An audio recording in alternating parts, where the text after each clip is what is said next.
Patriotas, amigos, muy buenas noches. Gracias por acompañarnos una vez más aquí en AFN TV, American Freedom Network TV, y nuestro segmento 911, los Estados Unidos de América bajo ataque. Muchísimas gracias a todos ustedes por acompañarnos en esta velada de hoy, miércoles 20, 8 de la noche. Un verdadero privilegio contar con ustedes y poder darle continuidad a este programa de Hablando de Historia con Enrique Encinosa. Enrique, en este nuevo capítulo, va a ampliarnos más sobre la información del tema que nos presenta, que es la muerte de Kennedy, la situación histórica de los misiles, en fin, esos detalles, pues con Enrique en breve, pues vaya, vamos a poderlo compartir con usted. Si usted está con nosotros por primera vez, muchísimas gracias, apreciamos que esté con nosotros. Si no se ha suscrito, lo invitamos a que lo haga y que lo más importante, comparta el programa, puesto de que la información que compartimos aquí, que presentamos a ustedes, es una información de oro que representa los valores de la historia y que son la consecuencia directa de lo que estamos nosotros aquí en el Stencil. Para todos ustedes nuevamente, muchísimas gracias. Reiteramos, por favor, suscríbanse, compartan y pasemos inmediatamente con Hablando de Historia con Enrique Encinosa. Patriotas, amigos, muy buenas noches. Gracias por acompañarnos esta velada de hoy, 8 de la noche. Para nosotros un privilegio nuevamente retomar el tema de la historia de la mano de Enrique Encinosa. Enrique, muy buenas noches. Gracias por tu tiempo. No, no hay que darme las gracias. De verdad que es algo que yo disfruto hablando de historia. Mira, en el último programa hablamos de cómo empezaron las guerrillas en el Escambray, la primera limpia hasta que llega a Playa Girón. Eh, Ahora vamos a brincar un poquito, no mucho, y entrar en lo que es la crisis de los cohetes y el asesinato de Kennedy. Y a lo mejor tenemos que usar dos programas para eso, pero bueno, vamos a empezar. Primero sobre la crisis de los cohetes, o sea, la llamada crisis de octubre. Ujú. Casi todo el mundo sabe bastante sobre eso, porque se ha escrito muchísimo, pero quiero destacar varios puntos. El primero es que los cubanos fueron muy ignorados. O sea, y por los cubanos te digo, los cubanos de la resistencia anticastrista. Se empezaron a reportar cohetes en Cuba y las primeras reacciones bueno, hasta que empezaron a salir las fotos, las reacciones eran de que, los cubanos exageran. Ujú. ¿Ok? Pero sí entraron los cohetes y fue quien dio esa información a los Estados Unidos fue el directorio, fue el grupo de Polita Grau. eh, No sé si el MRR probablemente también dio información, porque había movimiento cuando esos cohetes se bajaban, aunque estuvieran tapados, se veía lo que era. Y, y en Cuba el clandestinaje lo sabía. Entonces cuando llega la crisis, y ahí hay tantas versiones de de la crisis, pero básicamente eh, el llamado pacto Kennedy-Khrushchev no es un pacto. ¿Ok? Es un convenio que se llevó a cabo a través de ciertos mensajes escritos entre Kennedy y Khrushchev. Eh, Cuando empieza la crisis de los cohetes, Fidel se molesta mucho. ¿Por qué? Porque a él lo dejan fuera de la negociación. La negociación es entre Kennedy y Khrushchev. Fidel, que quería ser el determinante. E incluso hay un comentario de un autor ruso que dice que Fidel insistió en que se usaran los cohetes, mm, si había que usarlos, ¿no? Pero que no se, o sea, la guerra, vamos a la guerra atómica. Eh, que no sé cuánta verdad será porque la gente exagera. Pero lo cierto es que las bases de cohetes rusos en Cuba fueron rodeadas por tropas castristas y estaban ahí varios miles de hombres en acantonados pegados a la base, y por un momento el gobierno soviético pensó que era posible que Fidel tomara las bases militarmente para convertirse él entonces en el jugador internacional, no en descartando a Khrushchev. claro. ¿Ok? Lo cual está dentro del marco del ego de Fidel. Pero eso no sé, en algún momento Fidel se dio cuenta que no había, que esa no era la solución, y fue pragmático. También hay muchas mentiras escritas sobre este proceso. Carlos Franchi, que fue vocero castrista y después fue escritor exiliado, eh, primero que nada era un pésimo escritor, y segundo, era un mentiroso. Y Franchi dice en uno de sus libros, creo que el retrato de familia, en uno de sus libros él dice que Fidel personalmente apretó el botón Mm, ujú. para el cohete que tumbó al U-2 americano que estaba viajando, tomando fotografías en Cuba.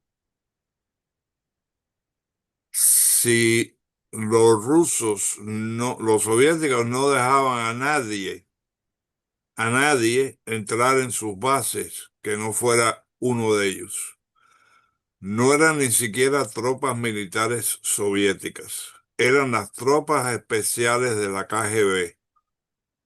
Y esa fue la primera vez en la historia del mundo que Rusia o la Unión Soviética, que era como se llamaba entonces, si fue la primera vez en la historia del mundo que la Unión Soviética sacó cohetería de su territorio para depositarla en otro. ¿Mm? Eh, Se llegó a un acuerdo, la cohetería americana se retiró de Turquía, porque eso la gente se olvida, dice, no, no, Kennedy forzó a Khrushchev, no, no. Mm, Ahí llegaron a un acuerdo entre ellos dos. ¿Ok? Y tú quitas tu cohetería de Turquía y no invades Cuba y, y yo no me meto más en esto y lo otro y no meto más bombas atómicas en Cuba. Bueno, 20 o 30 años después, en los años 90, y no tengo acceso a eso, lo estuve buscando pero no lo encontré, el Miami Herald publicó un artículo donde probaban o intentaban probar de que no todos los cohetes se fueron de Cuba. En Cuba quedó cohetería, supuestamente. Una de las cosas que sucedió de parte de Kennedy fue que tan pronto se graduaron las unidades cubanas, ¿ok? De Fort Jackson, que fue un grupo, o sea, era una unidad creada para la guerra en Cuba. Y había como 3.000 cubanos en aquella época. Eh, Incluso algunos habían sido veteranos de la Brigada 2506, que después eran oficiales. Y, y eso, como me dijo Humbertico López, el día que que nos graduamos y se estaba el campo lleno de, campo militar lleno de gente en parado en formación y el general que nos habló nos dijo que la unidad iba a ser desintegrada. Ah, Dice, y aquello fue, dice, como un chorro de agua fría. ¿Ok? Eh, Sin embargo, ¿ok? Aunque ese grupo, esa unidad se disolvió, Kennedy no cumplió con todo lo que había prometido a Khrushchev, porque los campamentos en Costa Rica y Nicaragua se hicieron y se mantuvieron hasta el año 65, que fue Lyndon Johnson el que los quitó. Y fíjate, en Costa Rica, el campamento, uno de los que lo fabricó fue Humberto López, que escucha este programa, es un gran amigo, un gran hermano de lucha, lo que eh, y si todos los cubanos fueran como él, seríamos una nación utópica. Pero bueno, Humbertico había estado en la lucha contra Batista, había estado en la lucha contra Fidel, había quemado un edificio del gobierno en Cuba, había salido exilado por una embajada, había ido en misiones independientes a Cuba y en un momento dado la CIA lo recluta y le da entrenamiento especial.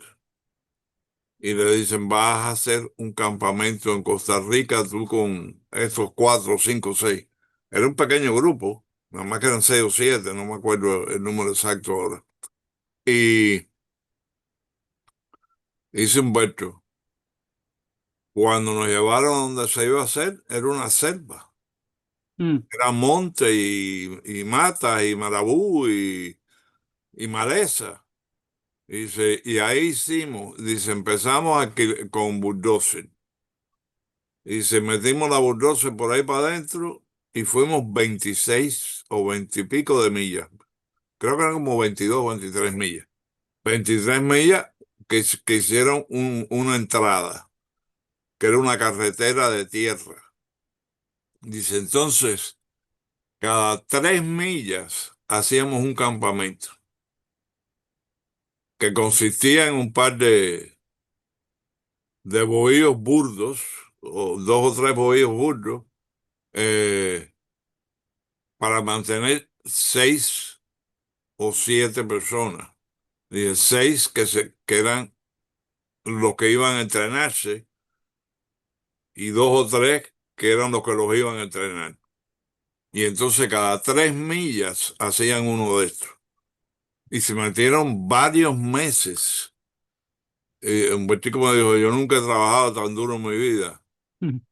Dice, porque dice, venía la lluvia, se volvió un fanguero, eh, se atacaban las grúas, se atacaban los tractores, se atacaba el jeep, era horrible. Y a eso suma de los mosquitos.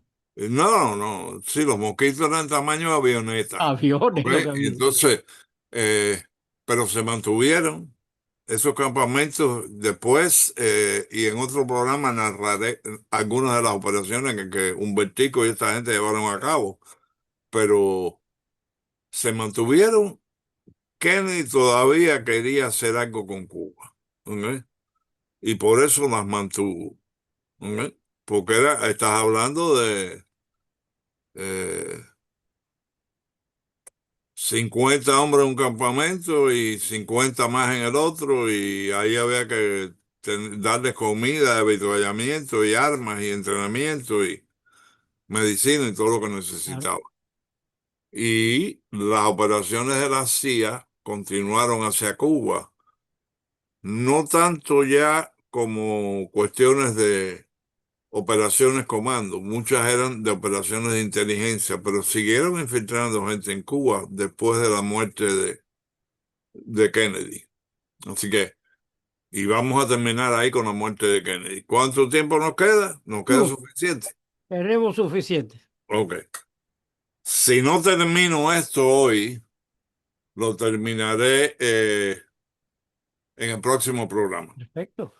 Y esto es un artículo que yo escribí. No voy a leer el artículo entero, pero voy a leer las partes más importantes del artículo. Uh, Imagínate, esto es más largo de lo que yo pensaba. Eh, Dice, bueno, en el primer lugar, el asesinato de Kennedy, hay 400 versiones diferentes. Que si fueron los cubanos del exilio, que si fueron los cubanos de Cuba, que si fue la mafia, que si fueron los testigos de Jehová. O Mm, sea, a- se puede culpar a cualquiera si tú empiezas a atar los cabitos, que a lo mejor solo son simples cabitos, y si los amarras juntos te parece que es una conspiración. claro, ¿Ok? Y a veces que sí es una conspiración, otras veces no. Eh, y mucho se ha mentido en este proceso. Uno de los libros comunistas decía que la noche antes de que eh, Kennedy muriera en Dallas, se reunieron en Dallas un grupo de cubanos anticastristas que incluían a Orlando Bosch, a Virgilio Paz Romero. Y cuando yo leí eso, llamé a Virgilio, hermano de lucha, bella persona y buen cubano, súper cubano. Y le dije, ven acá, tú estabas en Dallas la noche que Kennedy murió, que Kennedy lo iban a matar. Y dice, mira, yo estaba en sexto grado en Santa Clara. Si yo no estaba pero nada, el tipo era anticastrista y no se sabía la edad que tenía, o no lo sabía el comunista que escribió el libro, lo metieron ahí. Y así hay cantidad de cosas. Pero bueno, déjame ir al grano. ¿Ok? Y el grano son las cosas que yo sé y que he escrito. Esto lo he escrito yo. Dice, una de las varias teorías del asesinato de Kennedy vincula el crimen organizado en una alianza con Castro. Robert Blakely, principal asesor y director general del personal del Comité Selecto del Senado de Estados Unidos sobre asesinatos, dijo que, y cito, la idea que el crimen organizado pudiera voluntariamente haberse unido a Castro para un asesinato es una posibilidad difícil de ignorar.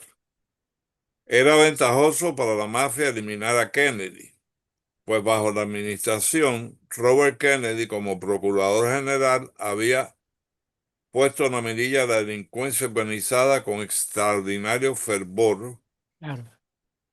coordinando a 27 diferentes agencias de investigación para procesar a más de 2.000 conocidos mafiosos. Y esta fue la primera gran redada de mafiosos en la historia de Estados Unidos, porque supuestamente a Hoover lo tenían chantajeado. Yo no sé si era verdad, pero Hoover nunca se quiso involucrar en perseguir a la mafia. Y el asunto era que Robert Kennedy, cuando su hermano es presidente, a él lo hacen procurador, él se lanza a la mafia, va como, como un perro hambriento a un bistec. Ujú. Y lo irónico es que el padre de él, Joe Kennedy, Joseph Kennedy, padre de los Kennedy, cuando fue embajador en Londres, traficaba whisky Scotch que lo enviaba a Canadá y se lo vendía a los primeros grupos mafiosos en los tiempos de la prohibición. Y el viejo estaba conectado. Y hay más de un historiador que ha escrito sobre la posibilidad de que el alcalde Daley con la mafia de Chicago falsificaron los votos para que Kennedy ganara. Pero bueno, eso que cada cual lo investiga a su manera. Déjame Mm. continuar aquí. Dice, la mafia al parecer se había confabulado con la administración de Kennedy a conspirar en la muerte de Castro, no por venganza contra el dictador, sino posiblemente para evitar su persecución en Estados Unidos. Un mafioso declaró que todo había sido un engaño. Todos esos planes descabellados de la CIA nunca consiguieron llegar más allá de santos traficantes. Y este no hizo nada. Engañó a todo el mundo haciéndoles creer que se arriesgaba a sus hombres colándose clandestinamente en Cuba. Aunque la mafia había perdido inversiones en Cuba, los mafiosos eran pragmáticos. El escritor ruso Andrei Moscovich declaró, después del triunfo de la invasión del fracaso de la invasión de Bahía Cochinos y la transformación de Cuba en un satélite soviético, no tenían esperanza de recuperar sus ingresos perdidos del juego o prostitución. Por otra parte, Cuba se había convertido en un socio importante en operaciones ilegales que resultaban rentables. En 1963, el gobierno de Castro estaba profundamente involucrado en el narcotráfico internacional de drogas. Está hablando de 63, Mm. 4 años después que la revolución triunfó. Eh, con el narcotráfico.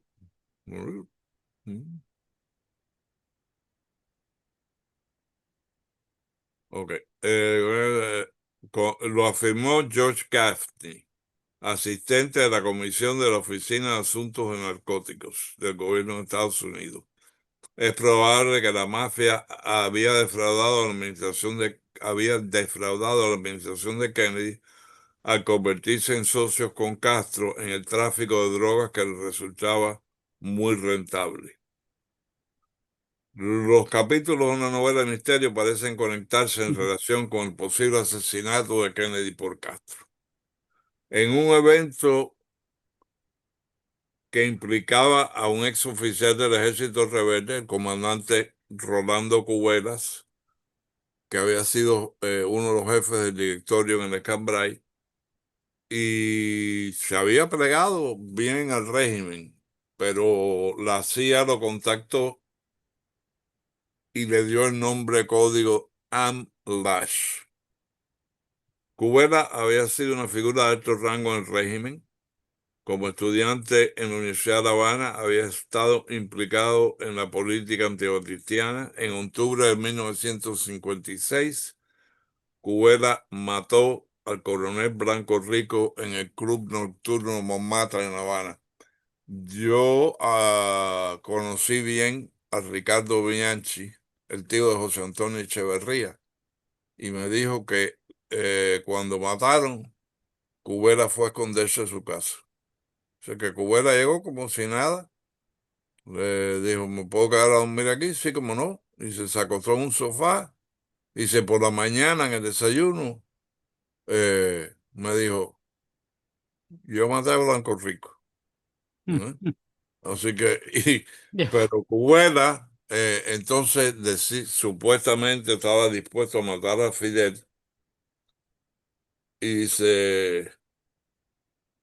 ya para el 58 el estudiante de medicina era comandante guerrillero en el Cambrai. Al colapso de la dictadura de Batista, Cubera fue designado agregado militar a la Embajada de Cuba en España y más tarde en subsecretario del Ministerio del Interior, que era un cargo violentamente poderoso. Como se documentó en el libro Leyenda, la historia de Lee Harvey Oswald, que es un buen libro siguiendo el rastro de Oswald. Y dice, Leyenda, la historia de Lee Harvey Oswald. En 1961 y en 1963, Cubera se reunió con agentes de la CIA.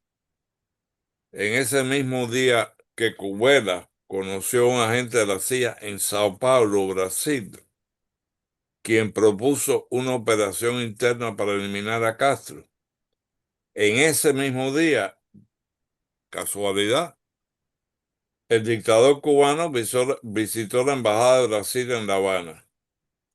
¿Será coincidencia o Castro estaba consciente del plan de Cubera y decidió actuar creando un espectáculo? Castro en la reunión le concedió una entrevista eh, al corresponsal de la Associated Press, Daniel Harker.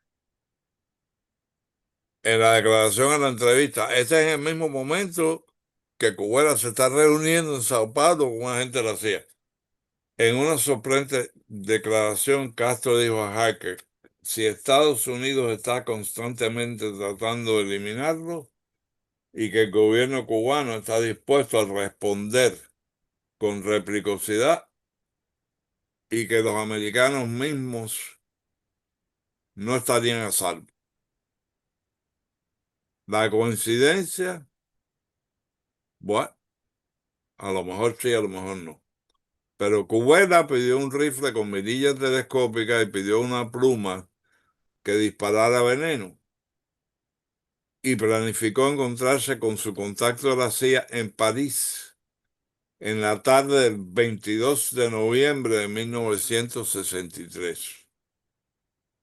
Qué coincidencia histórica, Sí, porque cuando Cubera estaba recibiendo instrucciones de cómo usar la pluma, Kennedy estaba muriendo en Dallas. Después del asesinato de Kennedy, agentes de la seguridad del Estado detuvieron a Cubera un par de años después y varios de sus conspiradores. En un juicio bien publicitado en La Habana, Castro mostró a Juan Felayfel, un agente cubano que había sido infiltrado en la CIA y fue utilizado como un testigo clave contra Cubera. Y por alguna razón, Cubera y su grupo de gente fueron condenados a prisión y no fusilados, que bajo concepto castrista era para que lo hubieran fusilado. claro. La figura central en el asesinato de Kennedy, Lee Harvey Oswald, era un ex infante de marina que desertó a la Unión Soviética, donde vivió desde 1959 hasta 1962. Un americano que había sido infante de marina, viviendo 3 años dentro de la Unión Soviética. Oswald fue subvencionado por la policía secreta de la MVD. Vivía a un nivel considerado lujo por normas soviéticas y se casó con Marina Prusakova, sobrina del coronel Ilya Prusakova del Ministerio del Interior soviético. ¡Oh! Casualidad, ¿verdad? No, no, no. ¿Mm? Muchas En casualidades Minsk, juntas. en Minsk, Oswald residía a 2 cuadras de un centro de entrenamiento de la KGB. Oye, pero qué bien lo entrenaron porque disparó desde tres ángulos diferentes para darle el tiro. No, pero yo creo que ahí hubo más un tirador. Pero bueno, Oye, sarcasmo, entender. El tipo, un tirador estrella es lo que fue. bueno, ciertamente tuvo gran participación. Dice, a Sí, su no, seguro. regreso a Estados Unidos, Oswald organizó el único capítulo activo del Fair Play for Cuba Committee, eh, el Comité de Ser Justo con Cuba, en Luisiana, y apareció en 4 programas de televisión hablando favorablemente sobre Fidel Castro.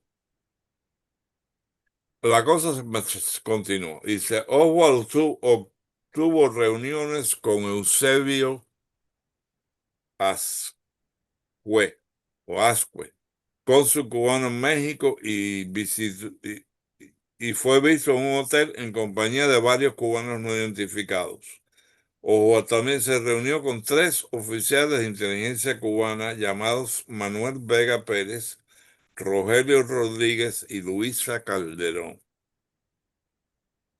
Durante su estancia en México, Oswald también se reunió con Vladimir Kostikov, un diplomático soviético que casualmente era un agente del Departamento 13 de la KGB, la rama encargada de asesinatos y secuestros. Bueno, Dice, en Ciudad de México, Oswald estuvo presente en una fiesta donde asistieron personal del gobierno cubano, como aseguró Elena Garro de Paz, dramaturga y esposa del poeta Octavio Paz. Se ha especulado que Oswald tuvo un romance con Silvia Durán, mexicana que trabajaba para los diplomáticos castristas en la Ciudad de México. Durán estuvo vinculada en los informes de inteligencia como amante de Carlos Lechuga, uno de los mejores diplomáticos de Castro que más tarde sirvió como embajador cubano ante las Naciones Unidas. Durán también había participado en operaciones de chantaje sexual llevadas a cabo por agentes de la DGI cubana en Ciudad de México. Entre los amigos de Oswald, el más interesante era un geólogo de la industria petrolera, millonario con enlaces de inteligencia, llamado George de Morenscheidt. Durante la Segunda Guerra Mundial se sospechaba que de Morenscheidt era espía nazi. En Mm. 1944 había sido investigado por la Oficina de Inteligencia Naval como un posible agente marxista. En el año de la invasión de Bahía Cochino, de Morenscheidt estuvo varios meses en Guatemala en la zona de Retaluleu, donde se habían establecido los campamentos de la brigada. De Morenscheidt también tenía conexiones de inteligencia con Estados Unidos. El geólogo tenía una estrecha relación personal con Nicolás Anikiv, jefe de la División de Inteligencia de la CIA concerniente a la Unión Soviética. De Morenscheidt le dio dinero a Oswald, lo introdujo a agente y coordinó para que Oswald se mudara a Dallas. Un interés peculiar el que tenía el rico millonario con enlaces de inteligencia con un activista sin educación, desempleado y procastrista. De Morenscheidt murió en 1977 y su muerte en Palm Beach fue denominada un suicidio, Wow. entre comillas. Enrique, nos quedan 6 minutos. Yo creo que sí, el tema es tan interesante de que hay que darle continuidad en el próximo programa, pero te voy a hacer una pregunta. A todas estas de Lee Harvey Oswald, que siempre aparece como la cabeza de todo lo que pasó dentro de esa conspiración, ¿no sería que el tipo fue utilizado adrede como chivo expiatorio, como, no la palabra chivo expiatorio, como la imagen a seguir en caso de que hubiera una investigación y eso fue lo que ellos buscaron de tener una cabeza que sabemos que no fue el que haya logrado el disparo letal, pero no tendrá algo que ver en la buscar un chivo expiatorio, vuelvo a la palabra, a un ente que figure como la cabeza de esa conspiración. Claro que sí. O sea, en el mundo de espionaje, y ahí yo tengo experiencia que trabajé espionaje, pero en el mundo de espionaje hay veces que lo que te parece obvio no lo es. Y hay veces que lo que te parece cierto es mentira. Claro. Y mira, déjame darte, vamos a dejar esto, bueno, déjame nada más que decir una cosa ¿Eh? más. Y entonces en el próximo programa entramos en la masa de este asunto. Dice, el asesino de Oswald, Jack Ruby, también tenía una conexión cubana. Ruby se reportaba que había viajado a Cuba durante la época de Batista como traficante de armas. Pero muy interesante es que Ruby viajó a La Habana en dos ocasiones después de que Castro había tomado el poder en la isla. ¿No? Lo que te está diciendo inteligencia. Cuando tú tienes, por ejemplo, el FBI funciona con computadora. Bueno, el FBI todo el mundo, los FBI, la Stasi, la CIA, eh, todos. Y de pronto un reportero viene y empieza a preguntar por Pepe Pérez. Mm. ¿No? Y el tipo a quien me está preguntando es un enemigo de Pepe Pérez. ¿No? que tiene 2 o 3 amigos que también odian a Pepe Pérez. Ujú. Y ese tipo lo dice en el interrogatorio sobre el background de Pepe Pérez. Él dice, mira, él es un narcotraficante y además es un individuo de problemas morales sexuales. Eso va a la computadora. ¿Mm? Y ese mismo individuo entonces le dice a la gente, ¿quieres conocer más gente que lo conoce a él? Yo te... Brr, Y 3 veces en la computadora. Pasan 5 o 6 años y sucede algo y hay que investigar a Pepe Pérez. Y el agente que abre la computadora dice, oh, este tipo es un depravado sexual. claro. ¿Ok? No Mm. necesariamente, ¿ok? Pero un rumor bien repetido entra en la computadora y, y después hay un momento que la gente asume que es verdad. Sí, sí. ¿Ok? Como que Y, dice el dicho, una mentira repetida muchas veces se hace verdad, un rumor sí, corrido en esa magnitud, por supuesto. y más en todo este tipo de cosas de espionaje. Y fíjate, yo lo que he hablado hoy ha sido la crisis de los cohetes y más que nada la relación de Oswald con los soviéticos. Pero ahora en el próximo programa voy a entrar con un par de cubanos, ¿eh? Castristas, uno espía y el otro posiblemente agente encubierto, que tienen algo muy interesante que ver con la muerte de Kennedy. Algo que... Déjalo ahí, no, no nos dé más pistas, vamos a No, quedarnos no, ahí. ahí te estoy poniendo en anzuelo. Sí, Y repetirle a la gente que este programa se puede ver en Facebook, claro. en YouTube, en Rumble, y vamos a ver si conectamos más. Pero y es hablando de historia, y yo de verdad estoy diciendo lo que yo veo como la verdad, mi interpretación, y en muchos casos lo he estudiado profundamente, en otros casos hasta lo he vivido. Así que, y Bueno, nada, pues muchísimas gracias a ti. De verdad que es un privilegio escuchar toda esta parte de la historia. Estamos en esta cita para el próximo miércoles a las 8 de la noche para darle continuidad a este no, y que no se programa. lo pierdan, ¿No? porque yo hasta ahora he hablado de Oswald. Pero ahora voy a entrar en la relación de la Dirección General de Inteligencia Cubana con el asesinato de Kennedy y 2 o 3 cosas insólitas que si tú dudas de lo que yo estoy diciendo, cuando tú miras el hecho de lo que hicieron, tú dices, wow, debe haber sido verdad. Un abrazo. Nos vemos en la próxima. Mis amigos, como siempre digo, que Dios reparta suerte, que Dios bendiga a los Estados Unidos de América. Los esperamos. Chao.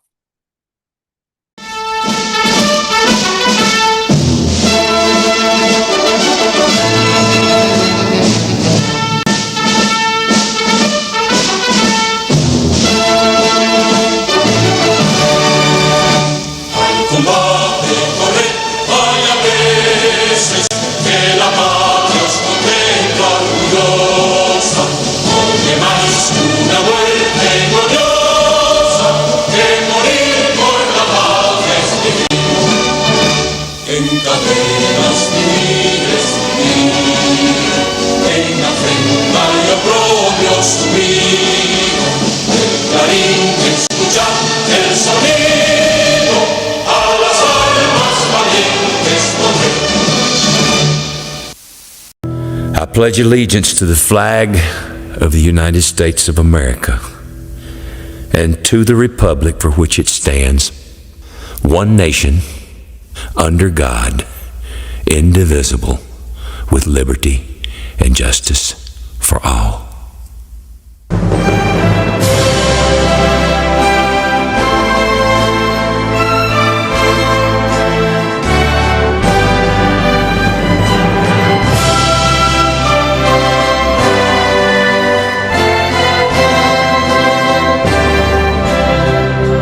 Oh, say, can you see by the dawn's early light what so proudly we hailed at the twilight's last gleaming, whose broad stripes and bright stars through the perilous fight over the ramparts we watched were so